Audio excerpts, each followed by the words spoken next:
Hey, listen to Commander Cookout Podcast, episode 55. I'm Brando. I'm here with Ryan, and today we're going to continue the arc of opposition redone with the most painful deck I've ever built. Now hit our theme song!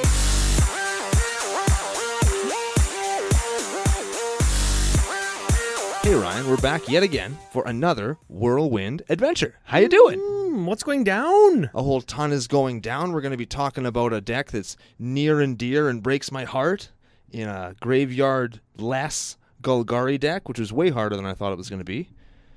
No-Graveyard Golgari. That's what we're calling it. Had I known it was going to be this hard, I never would have signed up for it, honestly. Yeah, Arc Opposition. In terms of these enemy-colored pairings, they really focus in more on what they want to do than the allied-colored ones. You know what's funny is like you say, the enemy-colored pairings are a little bit more, I don't know if they're more concrete or more solidified in what their identity is. Maybe because there's less of what their identity is to go around. Maybe. So it's a little bit more niche. They fit into a specific kind of subsection of what Magic is. And for that reason, to go outside of whatever that traditionally is has been tricky. Fairly difficult, like with our Boros one, low to the ground, little aggro dudes. Then last week we talked about the Is It deck, where it's all instants and sorceries all the time. Yeah, you mean Tibor and Lumina, or Tibor and... It doesn't matter what your name is! What? Nothing? Yeah, that's what I thought. Social media coordinates? Social media coordinates. We are CCO Podcast on Twitter and tappedout.net. That's where you can find this deck, last week's deck, and any other deck we're going to talk about on the show. We're Commander Cookout Podcast at gmail.com. That's where you can send show suggestions, love mail, hate mail, no nudes. Or nudes. We all know how good that goes. We're also Commander Cookout Podcast on the Google machine, the Google Play, the iTunes, Patreon, YouTube, edhrec.com, and Podomatic, where we are valiantly trying to beat down those scrapbooking ninnies and another unnamed Magic the Gathering podcast. Yeah, we might have to look them up and see who it actually is. They might be cool guys. We don't know. Probably not, though. Probably not. No. I wonder if they're going to GP Vegas. Maybe they are. I wonder if they're going to play in the Atraxa Bowl. Nah. We'll look them up. Maybe next week. Maybe next arc. Maybe like 2019. Year 2-ish. Yes, we will do that. Shoutouts? Should we do some shoutouts? Yes. Shout out to Flipside Gaming. Oh, yeah. Flipside Gaming and Commander Cookout Podcast have been in cahoots for a little bit of time now, working on a deal for CCONation. Now, we stumbled across their site when we found their Wallet Warriors article series. They're like normally I'm the F the budget guy, but they have this really great series of deck tech articles. They teach you how to build really cool decks on a dime. Including 5-color budget mana base. I wonder where they got the idea for that. We're not saying that it's us, but we're just saying. Not only do they do budget stuff, though, I've seen some pretty high-end stuff on their Facebook page. You can search them, Flipside Gaming on Facebook. They got links to their video content, their podcasts, and some, I don't know, the other day I saw Power 9 stuff and Time Vault and... No, Time Vault? Time Vault. Sure. And we'd be remiss not to mention that, unlike some of the other, shall we say, big-name websites around our part of the world, they're not a JohnnyOutOfStock.com, if there's anything that you're looking for. They do actually have a decent stock of a lot of stuff. Yeah, including accessories like when we did our Thraxamundar deck giveaway, dice, Ultra Pro boxes, sleeves, you name it. I guess they have it, right? And the comics and stuff, too. It's really neat. Yeah, and because they are an online store and you are listening to CCO Podcast, we would be also remiss as to not set up a promo code for CCONation. Yes, we're so smart. What's the promo code? This is the best promo code. CCOFU. Yeah, gets you 10% off across the whole site. Just to clarify, just type in the letters, all capitals, all in a row, no spaces, CCOFU. Yes. Do we have any more shoutouts? Shout out to Ethan Jacobs, new patron, friend of the show, long time. He's been sending us lists and emails, blah, blah, blah, for some time. Became a patron finally. Good on you. Funny nickname. How about EJack? EJack? Yeah. Why not? What's wrong with that? It's not even suggestive. Do not Google that. Shout out to Derek Henson, new patron. Derek Henson, not to be confused with Jim Henson, creator of the Muppets. He gets a fun fact. Not everybody gets a nickname, Ryan. Could we call him a Muppet? We sure can. What's he going to do about it? Stop being our patron? F that. He's listened to the show. He knows what this is all about. And Jake Andrews, new patron. I feel like that's an easy wrestling reference. Jack and Drew. Jack and Drew? Yeah, he's two people. That's also a good wrestling reference. He could be one of those crazy dudes that flips back and forth between his regular, mild-mannered personality and his totally insane baby-eating wrestler personality. Yeah. I was going to say Jake the Snake. Too easy. Okay. Jack and Drew. Jack and Drew. So big shout out to you guys. Thanks for listening. So as we move along, we teased it at the end of our last show. We're going into our latest giveaway, and you can enter. I believe it's all up on the Facebook page, exactly the numbers of entries you get for certain things. But the goal now is to spread CCONation out. We want to bring more people in. So if you share us around the internet, you will be entered into the draw of opposition, which is filled with cards that me and Ryan both super hate, or one of us hates, and the other may or may not like. Very much so. So like Brando said, it's on the Facebook page. You'll have to check it out for the exact numbers. Something like this. You like any of the Arc of Opposition giveaway posts, that's some number of entries. Follow us on Twitter, some number of entries. Share the post, like CCO Podcast on Facebook. That gets you some amount of entries, and it's all listed on the Facebook page. Should we go into some of the cards you can win? Not all of them, because we always do surprise cards. Yes, we do have some. I have a little pile of them right here. I'll go through them pretty quick. So here we go. And I'll tell you a little bit of stories on why I hate each one of these cards. Here we go. We have Yosei the Morning Star from the first Masters set. Why do I hate that card? Because I bought 3 packs of it, and every single rare was Yosei the Morning Star. That's terrible. That was the worst $50 I ever spent in my life. Next up, we have a foil. This is a foil. We got a Sky Swallower. What does Sky Swallower do, Ryan? Oh no, I don't even know. Sky Swallower is an 8/8 with flying for 5. Sounds good. Sounds great. Let's see what else it does. When Sky Swallower comes into play, target opponent gains control of all other permanents you control. Period. What the hell?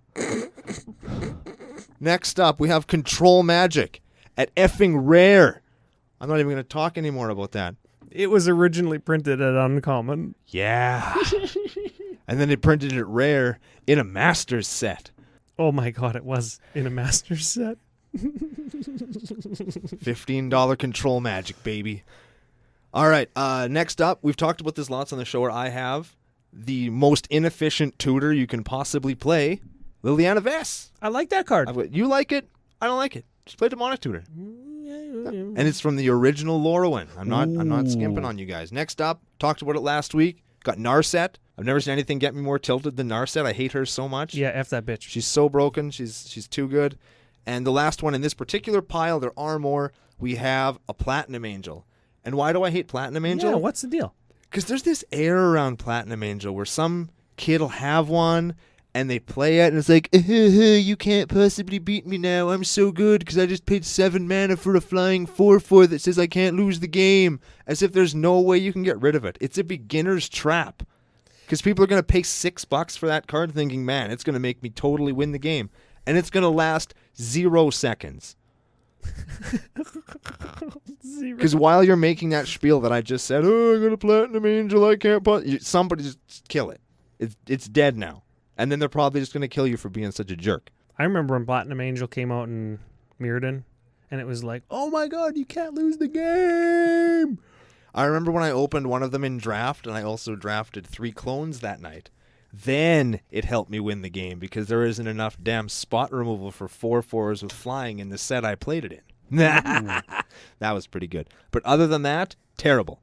Mucho excelente. So there's some stuff we're giving And of away. course, everybody saw the Facebook post on the giveaway that contained the first little bit of cards, and there might be a couple more, or there might just be some surprises. And the highlights of this one include a full art F&M cancel, because F cancel, play any other 2-mana counterspell. Yes. But at least this one's full art. So if you're going to leave 3 mana open, it might as well be for a full art cancel. We've got a Chinese, because I only like English language cards, and I hate that Modern drove this card up to $45 just to be in somebody's sideboard somewhere out there. Leyline of Sanctity. We've got a foil Godpharaoh's Gift, because I had one, and then I went down to Montana and then to Wyoming to see the eclipse that last summer. Yeah. And I bought another one thinking, hey, there's a foil. And I already had one. So now I had 2. So F that card. Plus it costs 7 mana. So if you're playing a deck that can cast your 7 mana Godpharaoh's Gift, good on you. We've got a foil Teza, Envoy of Ghosts. That was a patron suggestion. He said he hates that card.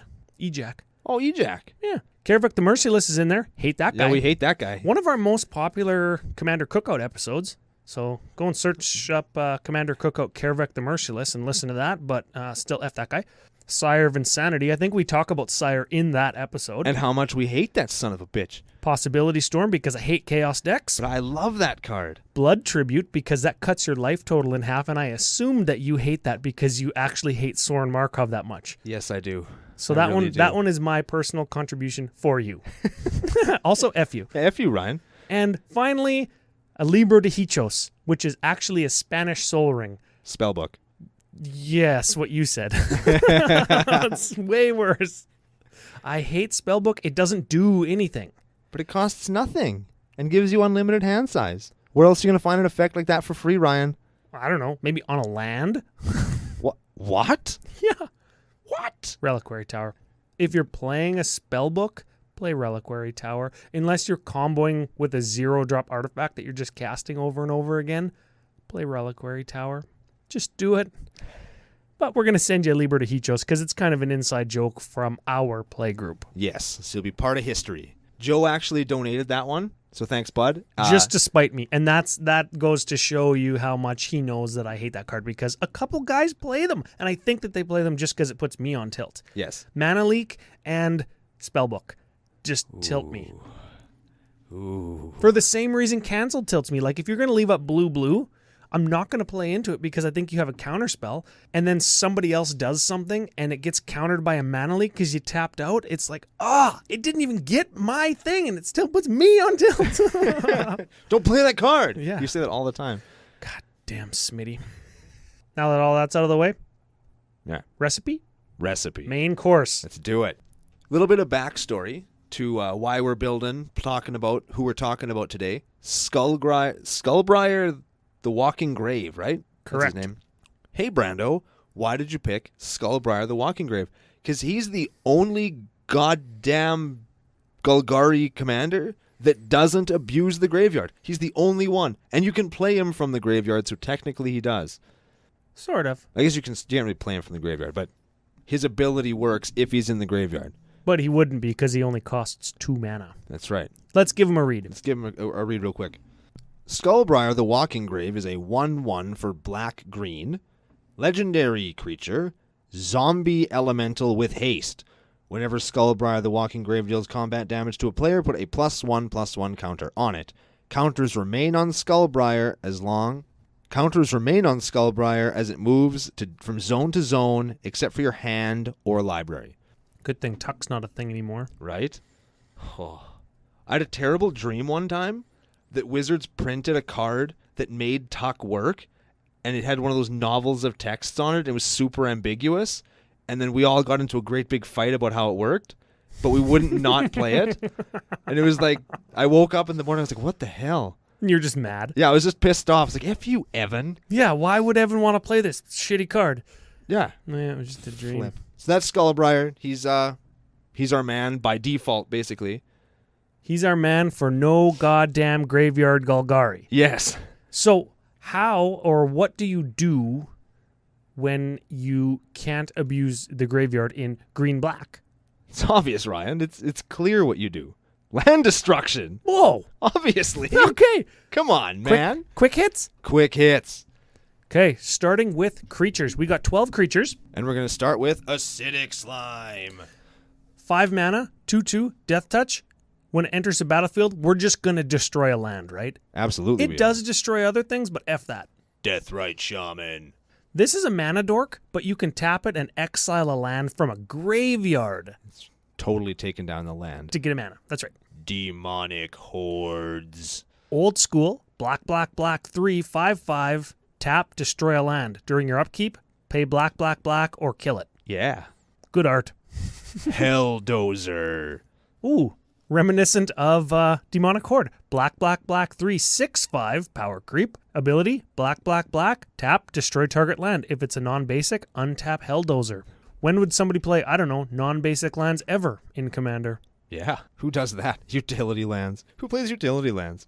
Jerks. Hollow Spectre. Not a land destruction card. When we say Spectre, what we mean is when it hits you, you have to discard some number of cards. Yeah, like Snake, except Spectre. Yeah.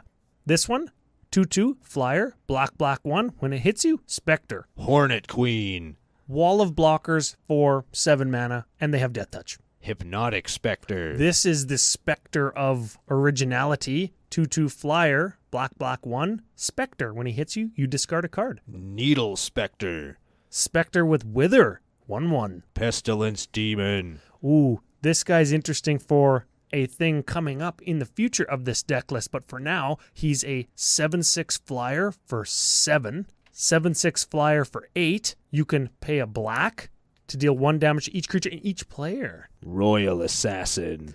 Kind of like Hornet Queen. It destroys a tapped creature. So before combat damage, you just kill the creature. Important with a card coming up, I think.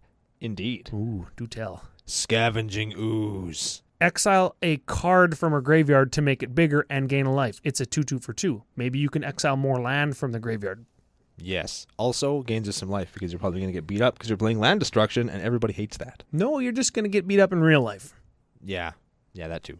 And lastly, but not leastly, CCO staple, Big Daddy Buttsex, Terastodon. 9/9 for 8. When he comes into the battlefield, destroy 3 lands. Yes. It sounds way better when you say it like that, doesn't it? Yeah, they get a bunch of elephants and stuff, but whatever. Yeah. Just Royal Assassin them to death if they attack you, or Pestilence Demon them all away for 3 mana. Yes. Whatever. Now, we're going to go through the 2 instants, and then we're going to go to the 23 sorceries, and you can guess what those sorceries are going to do. First instant, Abrupt Decay. Abrupt Decay destroys a non-land permanent with converted mana cost 3 or less for black-green. Good utility. Yes. Beast Within. Destroys a permanent for 3 mana. They get a 3/3 beast. So kind of like 1/3 of Big Daddy Buttsex. Yeah. Just the tip, maybe. On to the sorceries. We'll start off with a little guy called Befoul. 4 mana, kill a land, or kill a non-black creature. Bontu's Last Reckoning. Great art. I want the playmat. If anybody has the playmat, get at me on Facebook or Twitter, because there is a playmat with that art on it. I want it. 3 mana, destroy all creatures. Bramble Crush. We're going here again. 4 mana, destroy a land. That's what it says, right? Basically, yeah. Okay. Yeah. It's a non-creature permanent, but land. Choking Sands. Oh, I like this one. This is a gem from Mirage. Black, 1, destroy a land. If it's a non-basic, it deals 2 damage to that land's controller. Creeping Mold. 4 mana, destroy target land. Damnation. 4 mana, destroy all creatures. Demonic Tutor. That's a tutor for a land destruction spell. Desert Twister. Ooh, green 4, originally from Arabian Nights, destroys target permanent. Yes. And what's that permanent, Ryan? Mostly a land. Damn right. Destroy the Evidence. 5 mana, destroys a land, grind your opponent. So they mill cards till they hit a land, and they all hit the bin. Yeah, so it kills their land and then kills their next land. Yes, that's what it does. Forced March. Ooh, Forced March. Mask block.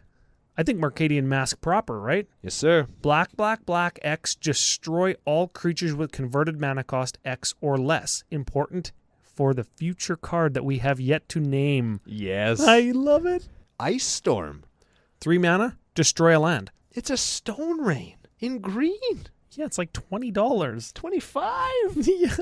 Killing Wave. Another X kill spell, black X. For each creature, its controller sacrifices it unless he pays X life. Or she, or them, they. Whatever. So you pay X, they have to pay X life, or their guys die. Correct. Maelstrom Pulse. Non-land killer, but destroys target non-land permanent and all other permanents with the same name. Came into handy at our last Tuesday night game session where somebody kicked a Rider Replication onto, I believe it was a Solemn Simulacrum, searched for like a whole bunch of land, and then was going to win because it was the game was just bullshit, and then we Maelstrom Pulsed them all the way. It's pretty good. Well, they probably drew like 6 cards. They drew 6 cards, but they no longer had like 100 power worth of guys on the table. Ah, seems good. Yeah, seemed all right. Mutilate. 4 mana. All creatures get -1/-1 for each swamp you control. I like that one. Mulwavi Acid Moss. Destroys a land for 4 mana. And search for a forest card. Not a basic forest, just a forest. Rain of Tears. Destroy target land for 3 mana. Rancid Earth. Destroy target land for 3 mana. Threshold. Instead, destroy that land and Rancid Earth deals 1 damage to that land's controller. And all their creatures. I like that one. It's a good one. That's old school from Torment, right? Like that was when the mono black deck was in standard and it just wrecked house. Reap and Sow. Reap. Destroy target land. Sow. Search for a land. Put it into play. Entwine for 2. Reap and sow. I like that. Reclaiming Vines. 4 mana. Destroy target land. Rotting Soil. I assume that that's 4 mana, destroy target land, and if you pay black, because it's green 2, but if you spend black on the generic colors, you get a -1 on all creatures that land's controller controls? All creatures, period. All creatures, period. Yep. Okay. It's pretty good. It's like a little pseudo mini Wrath. Yeah. Dink Soul. Or Stink Hole. Black, destroy target land. Tsunami. Tsunami, what the hell? Non-bow with Carpet of Flowers is green 3, destroy all islands. F Islands. Probably relevant, yep. Winter's Grasp. Green 1, destroy target land. I wonder what we're doing in this deck, Ryan. What are How we doing? come that one's not $20? I believe Ice Storm was only printed in like Alpha Beta Revised. Thought it was in Ice Age. No, that's Winter's Grasp. No, Yeah. that's in Tempest. Yeah. What the hell? I don't know. Don't ask me questions like this, Ryan. I don't have answers for these things. Okay, artifacts. Let's do some artifacts. Let's start off with a Commander's Sphere. 3-drop rock, sack it, draw a card. Cranial Plating. Ooh, cranial plating. We're going to come back to this one maybe when we look at the lands. Equipped creature gets +1/+0 for each artifact you control. Black, attach it to whatever you want. And that's at instant speed. And it also equips for 1, but F that, because you can do this at instant speed. That's important with SkullBriar and with Needle Spectre. I guess we can talk about him now. Needle Spectre isn't just Spectre where he hits you, discard 1. He hits you when you discard cards equal to its power. Ooh. So that one gets you probably dumpster. He's normally a 1/1, so he's normally Spectre, but if you have 5 artifacts out, now it's discard 6. Now he's 1 with nothing. Yes! Next up, Golgari Signet. Black, green, Signet. Colony Gem. Colony Gem, stupid rock, but it taps to give you 2 mana of any one color for 4, and you got to do a bunch of other hoops and shit. It's terrible. It is pretty bad. Lightning Greaves. Shroud and Haste. Mana Crypt. F the budget. Yeah. 0-drop mana rock, taps for 2, deals damage to you during your upkeep if you lose a coin flip. How about Mana Vault? How about F the budget? 1-drop, gives you 3, doesn't untap unless you pay 4. If you don't untap it, take 1. Mind Stone. 2-drop rock, pay 1, sack, draw a card. Sol Ring. Tap for 2. Swiftfoot Boots. Shroud and Haste. Sword of Body and Mind. Okay, you're playing a bunch of swords and Jeet. F the budget. So you're playing Body and Mind. That is the green-blue one. So all these give protection from 2 colors, +2/+2, and 2 abilities. This one is Mill 10 and Get a Wolf. Sword of Feast and Famine. That's the green-black one. It's got Spectre and untap all your land. Sword of Fire and Ice. That, of course, is the red-blue one. You shock something and draw a card. Sword of War and Peace. Now, this one's a little bit different. It's the white-red one. You deal extra damage to them for cards in their hand, and you gain life equal to the cards in your hand. And Jeet. Jeet. Let's see. This is a modal one. You know how good I am with these. 2 mana, equips for 2. When it deals damage, you could put 2 charge counters on it. You remove a counter to give equipped creature +2/+2. remove a counter to give any creature -1/-1, or remove a counter, gain 2 life. I like it. What the hell were they thinking? Why are we playing all these swords and jeets, Ryan? Wait, I got a better question. Why aren't we playing the black-white one? Sword of Light and Shadow. Because Shadow brings cards back from your graveyard, Ryan. And we can't be interacting with the graveyard. No-Graveyard Golgari. No-Graveyard Golgari is what we're playing right now. Damn it. So, if you hadn't noticed from the artifacts, it's also a Voltron deck. Yeah, it's like a hidden Voltron deck. Yeah, it kills lands, but it has to kill them somehow, and it's not going to do that by getting them all pissed off until they quit. So, Voltron. Let's go to the enchantments. Bear Umbra. +2/+2, totem armor, and untap all your lands when you attack. So totem armor means if it was gonna die, you just remove the damage from it and destroy the enchantment, and it doesn't die. Blight. Black, when enchanted land becomes tapped, destroy it. It also has a picture of a really sad monkey looking at a burned out tree. It's kind of a sad picture. Is it a monkey or like somebody in a robe? It's definitely a monkey. 100% it's a monkey. I'll be the judge of what a monkey is and what a monkey isn't. That's a hooded person in a robe. Or it's a monkey. CCONation, is it a guy in a robe or a monkey? Get at us on Twitter. CCO Podcast on Twitter. Bottomless Pit. During each player's upkeep, that player discards a card at random. So it's kind of got like Spectre on an enchantment for black 1. Death Pits of Wrath. This card is a dick. Whenever a creature is dealt damage, destroy it. What? It can't be regenerated, period. Seems good with Pestilence Demon. Doesn't it, though? Is that the card that we were thinking about comboing with Pestilence Demon? Certainly one of them. Let's see. Next up, we have Gibbering Descent. At the beginning of each player's upkeep, that player loses 1 life and discards a card. Hellbent, skip your upkeep, which means like you don't have any cards in your hand, skip your upkeep. And you don't take no damage. It also has Madness. You can play it for less. And it costs black 4. Or black 2 if you Madness it. Ooh. No Profusion. I think this is a CCO staple because I've suggested this card and the next card to people a bunch of times when they send lists. Criminally underplayed. Black 4, and the other one is from Tempest. Recycle is green 4. Null Profusion is the color shifted version of it. The plane shifted? Is that what these ones? Planar shifted. Yeah, but they call them color shifted. Oh, okay. Stupid. Skip your draw step. Oh, okay. So I already like where this is going because we know we're going to get a sweet effect. Your maximum hand size is 2. Oh, baby, this better be good, right? Whenever you cast a card, draw a card. This is like Combo City. Or Combo City's smaller, lesser-known suburb, Value Town. I love Value Town. Everybody loves the trip down to Value Town. Very affordable housing in Value Town. Yes. At the cost of 1 card, you can draw another card. Very like that. excellent. So that's Null Profusion and Recycle. And we're playing both. Yeah, for sure. Second last enchantment, Pestilence. Definitely goes good with, what the heck were we just saying? Death Pits of Wrath, alongside Pestilence Demon with the same ability. Black, Pestilence deals 1 damage to each creature and each player. This has the caveat, if at the beginning of your end step there are no creatures on the battlefield, sacrifice Pestilence. It costs black 2. Now, we've been teasing this card lots. So let's do it, and then I'll explain why I have so much hate for the particular brand of things that it is meant to kill. This card is called Life and Limb. And it is an enchantment for green 3. All forests and all saprolings are 1/1 green saproling creatures and forest lands in addition to their other types. So all forests are saprolings, all saprolings are forests. So if you're playing against a mono green deck, let's say, they're going to have a bad day. What if they attack you with all their 1/1 forests? They'll never get a chance to. Because you can just pestilence them away. Yeah. What if they put something down like Elishnorn to pump all their forests? Then you'll have to pestilence 3 times to get them away. Or play something like Death Pits of Wrath and you get their Elishnorn too. Now, why do you hate on green so much? Because that's a really specific thing. It doesn't do anything to islands or plains or mountains. Green is your ramp color.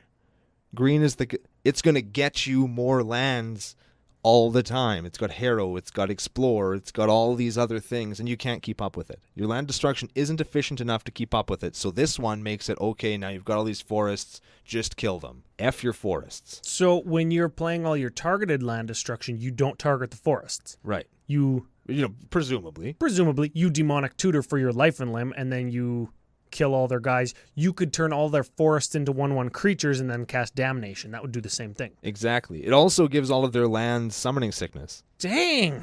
Yeah. Dang. I didn't even think of that. That's like a mini Vorinclex. I don't mind it. It's a fun card. Just Vorinclex wouldn't be a bad include in this deck, but the curve is super low because you're kind of doing that Voltron sub-theme. Yes. Yeah. Also, something we don't play in this deck, forests. Well, let's talk about that. You're playing 37 lands, some utility lands, even though we kind of ragged on them. Of note, no forests, and you are playing Dust Bowl, Wasteland, Strip Mine. All of them destroy Other lands. Now, normally I would say, well, let's get some stuff in here that gets lands back from their graveyard so you can reuse your Strip Mines and your things, your Dust Bowls. I would love to do that, Ryan. I would love to do that. Nothing like a Crucible of Worlds to recycle your, Oh, wouldn't that be nice? Strip Mine, right? Yeah, wouldn't that be great? That'd be excellent. Deck where we're not...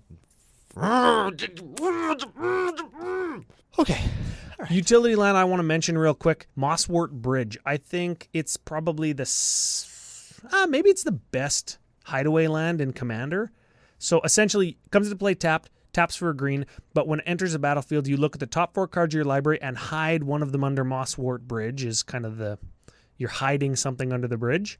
And when you have 10 or more power of creatures, you can pay green and 1 and cast that spell without paying its mana cost. Very cool. That is the troll coming out of the bridge. Yeah. And SkullBriar can often eclipse 10 power all by himself quite easily. Exactly. And if he doesn't, well, Big Daddy Buttsex and one other guy will. One other utility land that I wanted to touch on real quick is Dust Bowl.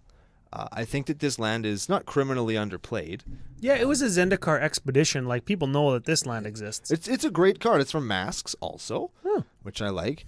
And it's add 1 colorless to your mana pool, less important, but you can also pay 3 and sack another land to destroy a land. And there's actually a card that I wanted to include in the deck, which I guess we could talk about now, or in the potential additions section, that totally abuses Dust Bowl in a hilarious way. Let's do it now. Yeah, what card's that? Herald of Leshrac. Oh, yeah. Herald of Leshrac is a... Let me get it right. He is 7 mana. He's a black and 6 for a flyer. 2/4. Cumulative upkeep, gain control of a land you don't control. That's what's crazy, because you continue gaining 1 land, then 2 land, then 3 land, then 4 land each of your turns. And Herald of Leshrac gets +1/+1 for each land you control but don't own. Right? And then when you can't pay the cumulative upkeep cost any longer, you got to give all the lands back.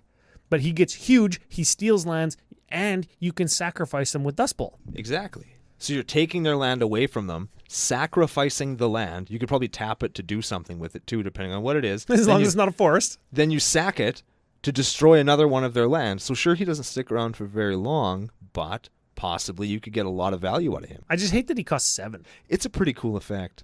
In theory. Yeah, and he would get big, and he's killing land. He's shutting off other people, right? Like, yeah, he's good. Okay, last card. Planeswalker. It is a Planeswalker, and it's Nissa, Voice of Zendikar, and she is a 3 loyalty Planeswalker for green, 1. She has a plus ability that puts a 0/1 plant token into play. She has a -2 ability that puts a +1/+1 counter on each creature you control. So pretty good with our boy SkullBriar. And the reason why I put her in the deck, she has a -7 where you gain X life and draw X cards, where X is the number of lands you control, which is totally a great big CCOFU to whoever you're playing against. And that's what we're all about at the end of the day. Well, a couple other stats that we like to get to is the amount of card draw in the deck. There's 6 card draw. I'm counting Mosswort Bridge in that, and that's why I wanted to mention it. Okay. Because technically, like, you can get to 10 power pretty easy with SkullBriar or some of the other creatures. All the equipment and stuff, too. Exactly, right? So I'm counting that one. I'm counting Recycle and Null Profusion. We already touched on those two. You've got 13 targeted kill spells, and that's 13 things that kill non-land things. There's a lot more removal in the deck than what it looks like. When we go to do the quick hits, it's a land destruction deck. Kill a land, kill a land, kill a land. Lots of that stuff will kill dudes, too. Exactly. We didn't really play it off like that, but it's a thing. Mass removal, including pestilence effects. There are 8 of them, which makes it seem kind of like a control deck. I mean, you've got 13 things that kill something and 8 things that kill everything. Yeah. I don't mind it. Talking about cards that have multiple uses, right? They can kill one thing or everything. That's why Cyclonic Rift is so good. Flexibility. Exactly. If your SkullBriar is, a 8/8 and there's a 9/9 on the table and everything else is 7 toughness, you Pestilence for 7 and just don't attack the guy with the 9/9, right? Precisely. Yeah. And now your dude's a 9/9. Your SkullBriar is a 9/9. Exactly. So, ramp. There's two ramp spells. One of them searches for a forest, which we can't actually find because we're not playing any forests. Yes. In a forest's stead, you're actually playing Tree of Tales, the artifact land, which helps cranial plating. Cranial plate. You're also playing the Darksteel Citadel, the artifact land for colorless, and not Seat of the Synod, Vault of Whispers, the black one. So we're playing those kind of vulnerable artifact lands to eke a little bit more value out of our cranial plating, which is classic with cranial plating, right? Mm-hmm. All the way back to Mirrodin's standard of old. That's why they banned those lands in Modern. It's too much value. Very much so. Affinity's a real deck in Modern, right? It sure is. Mana Doxin works. Feast and Famine, I'm kind of counting that because it's going to let you untap all your land. Feast and Famine and Bear Umbra. 9 Mana Rocks and Dorks. Now, do they all need to be in there? In a proper SkullBriar deck, they don't, because it's a lot of really cheap equipments and a lot of, like pump spells and infect. Which brings me to my question. Why no infect? I went land destruction theme is what I went with rather than infect. And then I went we were talking actually a couple weeks ago, remember? And you were like, oh, we should play those things that make you discard cards. Specters. We should do Spectre Tribal. And I'm like, okay, there's not enough to do that. And there's like 13 of them or something. And there's no green Specters, so it kind of would just be like a black good stuff deck. So I went with this instead with the little Spectre sub-theme, but you could easily sub some of the Spectre-y, discard cardy stuff. Bottomless Pit, Gibbering Descent, all those things to put in your infect package. Yeah, and you know what?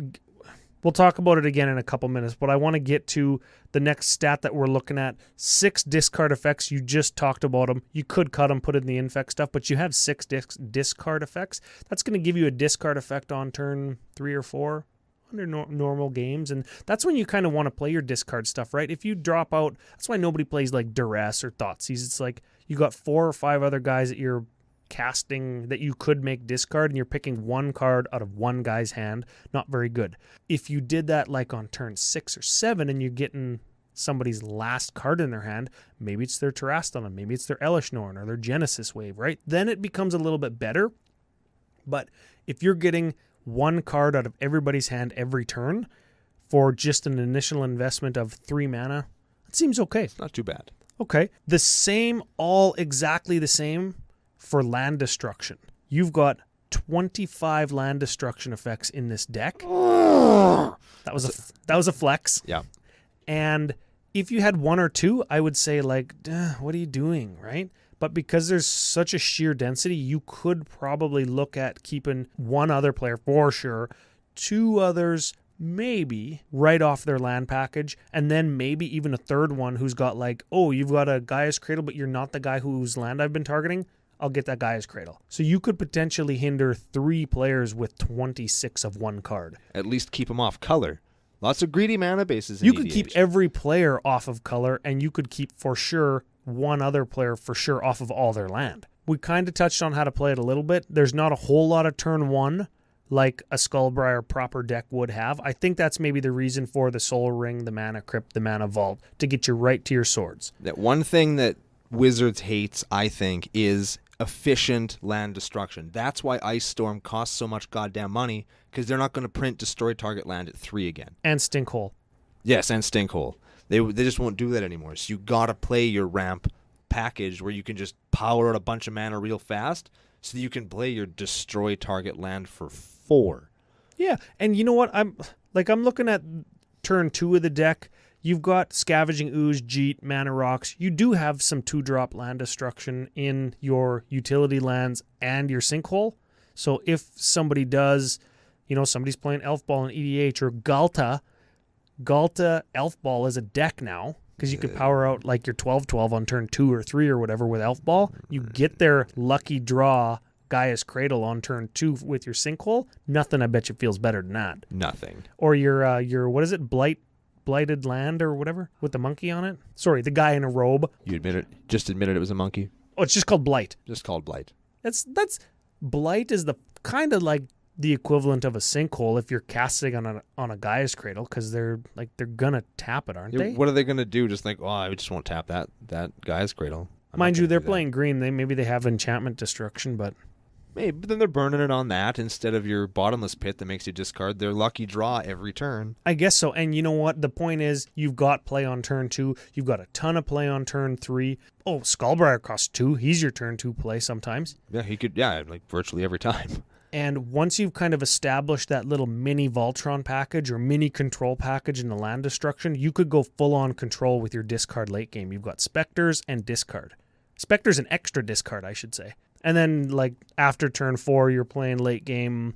I'm sure you've devastated somebody's mana base, and you can cherry-pick the lands of your choice at that point. And then you just dink them away with the SkullBriar. Da-ding, da-ding, da-ding. Well, here's the thing. SkullBriar dinks turn into, like, big cocks after a while. I mean, it's like hitting somebody with a club.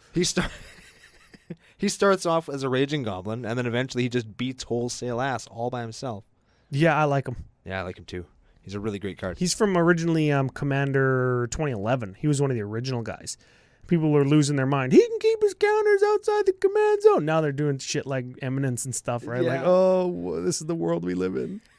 Okay, moving into the budget section. So I'm looking at the list and I'm doing the math and I'm thinking there is no way this deck should be more than $600. And it's $663. That's almost $87,000 Canadian.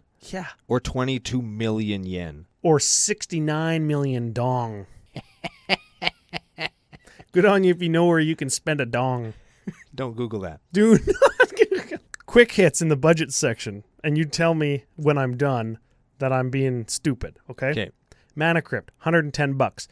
Cut it. Mana Vault, $22. Cut it. Damnation, $23. Cut it. Ancient Tomb, $43. Cut it. Urborg, Tomb of Yawgmoth, $22. Cut it. If you followed along, that's $270 in savings if you spend $12 on a Toxic Deluge, which I think I like better in SkullBriar, honestly. For the pestilence reason I gave before, you can kind of control how much life you pay to not kill your guy. You've touched on it a little bit. Let's talk about it again. Why do we need $270 worth of ramp in this stupid No-Graveyard Golgari monstrosity? That $270 can do the following, in theory. You could go turn 1, Ancient Tomb, into Sol Ring, floating a colorless. Tap the Sol Ring to play a Golgari Signet. Use your colorless to tap the Golgari Signet for turn 1 SkullBriar. You can swing in with SkullBriar on somebody who doesn't have Because he got haste. Because he has a haste. So now he's a 2/2 on your next turn where you're going to play a land, and you're going to use all that mana you have to play Jeet, equip Jeet, blow up the land they just played, swing for 3 or 2. Then on the next turn, you can do the same thing over and over and over again. And by turn 3, SkullBriar's naturally going to be a 4/4? Yes, plus whatever equipment you put on him. Plus Jeet counters, plus whatever other equipment you could put on him, theoretically. Yes. So that would be hyper aggro. You can play your general turn 1, have him suited up turn 2, and have no land across the battlefield for them to use to stop you. And then you can keep them off land forever because you're playing 28 land destruction effects, all of which you can play on turn 3. 26. And that's why you pay $270 for the most ridiculous acceleration package you can imagine. F the budget. Well, I guess F the budget. When you're right, you're right. I'm gonna roll our budget section into our strengths and weaknesses section. Okay, so good deal. If instead of going for that Voltron package that you said, what if you took the most expensive cards, Mana Crypt, Ancient Tomb, and whatever, Urborg or Mana Vault or Damnation all within $1? What if they were Hatred, Unspeakable Symbol, and or an Infect card? Hatred and Unspeakable Symbol let you pay life to give your guy +1/+1, and you give him Infect, so you only need to do 10 instead of 21, which saves you a whole bunch of life. And then we could play Berserk.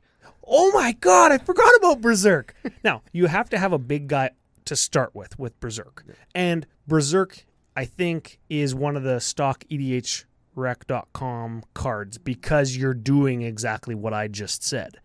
right? And I think that leads right into a weakness is SkullBriar has this infect stigma, right? So you sit down, you flip up your SkullBriar, and everybody's like, uh-oh, right? You saw in our game last night how much infect took over the game. Oh, yeah. Jesse had a Skitherix out because he's playing Kalia, and I had a grafted exoskeleton on just a random, 4/4 that became a 6/6. So neither could one hit you, but he was at 6 infect, and Alex was at 6, and I was at 5 infect from Skitherix, and it was super tension, right? And SkullBriar can kind of do that to a game just naturally, even when you sit down and you're playing 26 land D dot deck, right? We talk about that lots where the commander reputation. Exactly. How do you sit down with Zur the Enchanter and not get your asshole just reamed right out? You play Sea Monster Tribal until everybody thinks you're playing Sea Monster Tribal and you bust out an actual Zur deck. Oh. Make sure you go online and actually Google Zur Sea Monster Tribal CCO podcast. You'll find it. We did that. Okay, other weakness. Land destruction isn't very good, and we touched on that. You're running a maximum density of them, I think, at 26, right? That does make it good. Usually you see your red, black decks be your land destruction, kind of hate decks, like group slug type decks, right? If we were playing red, there's a lot more additional efficient land destruction cards, and there's a bunch that I'm not playing in here, but they cost 5 and they cost 6, and they're just not good enough. Yeah, they don't hit things that aren't lands if you don't need to hit a land, or Desert Twister can hit absolutely anything and cost 6, right? Precisely. Yeah. Okay, strengths. Takes people out of the game. You can take 1 or 2 people out of the game real easy. If there's a deck that you super hate and is sitting over there, you can just stop them. If they're playing Narset, you can just stop them. You just meta them, right? They played Narset last game, and you're like, okay, now this is happening. Yeah, just stop them. And if you play your political cards correctly and you play the game real good, people won't hate you out for that, even though you're playing land destruction. Everybody hates it because you're keeping that guy with that deck from doing what that deck does. Or if that deck is, let's say, a control deck, doesn't need to be that guy, that deck. It can just be the control deck. If you want to make the control deck way slower than it already is, and you've got something that you can leverage against another player at the table, you just make that control player so slow that everybody else just gang beats them, and you're left kind of just holding down the control player, playing that political game till you see an opening to take out somebody else. Yes, and I mean, you do have stuff in here where you can be like, okay, the control player's out now I can start effing with everybody because they've spent some resources too doing other stuff, right? And then you can take yourself back into the game, and you can take the game down from a political standpoint instead of just by beating down with the big infecting SkullBriar. Yeah, now, the last strength I'm going to highlight here is if you want to cut those expensive mana rocks and things that I outlined in the budget section and play the Infect SkullBriar list, it's going to be a lot cheaper. Oh, yeah. It's just the funny thing that the green pump spells are all common, and the Infect cards that you play in this deck are common. Hatred's going to cost you a few bucks now. Hatred's actually $17 or $18 now. Yeah, so is Berserk. It's 30 or 40, isn't it? Or did it go down? No, it kind of came down. It was in Eternal Masters, and then it was in Conspiracy 2 or something. So it's had a few printings, so you can get it. So the Infect list is probably going to be cheaper, but remember, you will be playing against that Infect Stigma deck. Yeah, then you're just playing a stock SkullBriar list, and why would you bother playing this super cool one? Speaking of stock list, let's look at the milk list for SkullBriar. Everybody loves the milk list. So for any of our new listeners, the milk list is a list of cards from 0 converted mana cost all the way to 16 in this case. We're talking about green-black Golgari. Yes. So at the 0 drop slot, do you play Mana Crypt? I sure do. You do. Sol Ring at 1. Yeah. Secure a Tribe Elder at 2. Hell no. That's like the opposite of what you're playing. Yeah, balls that. Eternal Witness at 3. Nope. That's a graveyard card, Ryan. Oh, that's right. Yeah. Jared Golgari Leech Lord is a graveyard card. So you're not playing that. Correct. 4. 5. Acidic Slime. I do have him. Playing him. Grave Titan at 6. Nope. Always good. But not today. Shieldred, the Whispering One, is a graveyard card. Yep. Not playing her at 7. Big Daddy Buttsex at 8. Terastodon. Yeah, I got him. Got him. Ingarrick's Wake at 8. Nope. Kozilek Butcher of Truth at 10. Nope. There's no... Ingarrick's Wake is a 9, sorry. Ulamog Infinite Gyre at 11. Nope. It That Betrays at 12. Nope. Emrakula Promised End. Nope. Emrakul Eon's Torn. Nope. Draco. 4 milk list matches. It's okay. That's kind of normal. That's kind of what we see, right? The milk list is kind of redundant when you hit like 10 plus. Yeah, there's only so many. They're all the big Eldrazi. And then Dinkmouth Infusion. And a Talkthon Worm. Oh, I hate that card. A Talkthon Worm is going in the giveaway. That means we have to find one. I'm sure there's somebody around that will just give us one. CCONation in Saskatoon.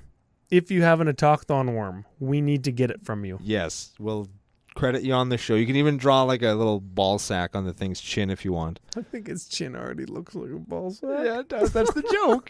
That's the joke, Ryan. Spice calculator? Before we do that, let's talk about Card of the Week. Card of the week. What are you thinking? You always knew it was going to be Life and Limb. Oh, yeah. Life and Limb is good. I got a foil one. You got a foil one? I sure do. Oh. Yeah, probably for the same reason you have one. Because it was just garbage, and it's like, I want that. Yeah, garbage, Gotta and I wanted have to play Saprolings, and I wanted to be degenerate. It's just from Planar Chaos, but since it is kind of a junk card, it's like $1.40. Yeah. Or $20 Canadian. If you're looking at a foil one, not really a lot of Commander price spike in there because it's about $4. Yeah. So, and again, just as a reminder, it's an enchantment 4, green 3, and it makes all forests 1/1 green Saprolings, and it makes all green Saprolings forests. So, interesting card. Lots of times you can look at that and think, what the hell? What? Why would I ever want to do that? Goes infinite with CCO Staple Intruder Alarm. No, it doesn't. If your guys have haste. Well, no, you just use the ones that didn't just come in because all of your forests untap because they're creatures. And you use the same ones to tap and untap over and over and over again. Maybe if you're playing a teamer deck, you pair it with Perforos. Not like we haven't given one of him away before. True. But nobody hates him. Everybody loves Perforos. Sometimes I don't like him. The big perf. But that's our card of the week. Go out, pick him up, and let us know if you can come up with any kind of fun thing to do with them that isn't going infinite or... No, I think I already did something sweet with them where you burn out land. But if you can think of something else you to do said with them, something fun. Fun for who? for me. Okay. I play Ponza now, Ryan. I'm a dirtbag. You are a dirtbag. Okay. Spicy calculator. As per EDHREC.com, there are 492. That seems low given that he was a Commander 2011 commander. He's the 7th most common Golgari commander. He is just below Nath of the Guiltleave and just above Mazarek Crawl Death Priest. The Mazerator. The Mazerator. Yeah, we did him in Arc of Friendship. You can look him up on our Tapped Out page or iTunes or Podomatic, wherever. Yeah, that was F.U. Evans' deck. Yes, I like the deck. It's cool. I like SkullBriar too, but I like the Infect one because I'm a dirtbag too. So 492 lists at the time. Your average converted mana cost is 3.46. That's not too bad. Yeah, no, I said critical turn of 4 because that's when you're starting to cast your land destruction cards and starting to take control over a player, right? It maybe could be turn 3 if you're playing Infect or if you get the hand that you were describing, but I think turn 4 is fine because you by that time have landed your commander, maybe an equipment, and you're starting to attack, and you can start to destroy land by turn 4. See, it's playoff time, so let's use a hockey analogy. Let's do a hockey analogy. Turn 1, you're kind of skating around each other, you throw your gloves down. Turn 2, you grabbed each other's shirt, you're kind of feeling it out, you're looking for that opening. Turn 3, they're kind of down a little bit, and the refs are thinking they might want to step in because this is getting kind of brutal. Turn 4, you're beating them with your helmet. Yeah. Optimal game size. I said 4 because you're not playing red. You don't have that mass land destruction capability. You do have to... I'll use the phrase pick on somebody. You really do. I'm going to say meta against that person because you're probably only whipping a deck out like this against somebody who pissed you off. Yes. So... you can meta against somebody and take on somebody else, and then the third guy, your third opponent, is kind of your dink's flapping in the wind to him. Yeah, so you're just kind of hoping, You have to political against him a little bit, right? Yeah, you kind of got to hope that your other removal will help deal with that guy. Yeah. Okay, 1 tutor in the deck, 44 unique cards from the stock list on EDHREC.com. Yeah. So punch it all into the spicy calculator, beep, boop, boop, boop, boop, 61. That's good. That's pretty good. It's not bad at all. I don't mind. Go Brando. I think the highest one we ever did was like 70 something, and I forget what list that one was. That was, who the heck was it? I know the Damia Rats list that got a significant upgrade with the new Dominaria stuff with a 2-mana rat. Yeah. Just throwing that out there. And Skull Clamp, because the rat only gets buffed in the face, not the butt. Yeah. Anyways, another list. Maybe if we ever do an arc of Revisited. Huh? Ooh, we can go back and... We've had a year worth of shows that we can pull from. Yes, we have. And lots of decks have either come apart or been morphed into something way different. Yeah. So that's a thing. 61, though. Pretty spicy. I like it. Yeah, not bad at all. It's not Nothing... something anybody's going to see coming. Unless they listen to this show, in which case they will. And F you anyway. Okay. Let's go back to the contest and finish up with Brando's final thought of the day. Okay, so the contest is help spread CCONation, spread us like the plague, and you will be entered into a draw to win the Draw of Opposition, which is a collection of cards that Ryan or I, or Ryan and I, super hate. I talked about a few of them today on the show. There's a picture of a few more of them up on our Facebook page right now. Check that out. I think if anybody's wondering, because we mentioned it on the Thraxamundar deck giveaway, that one was about $130 worth of value. This one isn't quite there, but you're looking at about $70 thus far, plus or minus any secret cards that you're going to also receive. Yes, there are other things that are in the maybe pile, and there will be more added to this pile, both because it gets them out of our damn binders, we don't have to look at them no more, and we just like kind of giving stuff away for you guys. So that's the giveaway. Like, share, follow, help us out, and we appreciate it very much. As for my final thoughts of the day, I had a miserable effing time building this deck because, as we mentioned last week, I am a dredge player, and I love doing things out of the graveyard and not playing Magic, but instead playing some other game while you try to play Magic, but my game is way better than yours. And in order to build this deck, I had to completely ignore that. And there's lots of stuff that I wanted to play that I couldn't. If you play those things in this deck, it actually makes it a lot better. Take out the graveyardless stuff, you got a great deck because you have a Crucible of Worlds. Crucible of Worlds makes this deck a world of better because of Dust Bowl. But I'm waxing on. I'll just leave it there. This deck was good. It was fun. It still is a good time. I highly recommend you all go out and try it out. Maybe you can try it out against our deck from next week, which is Completely Fair Orzhov. What does that even mean? We're going to tell you on the next episode of Commander Cookout Podcast. Hit our theme song!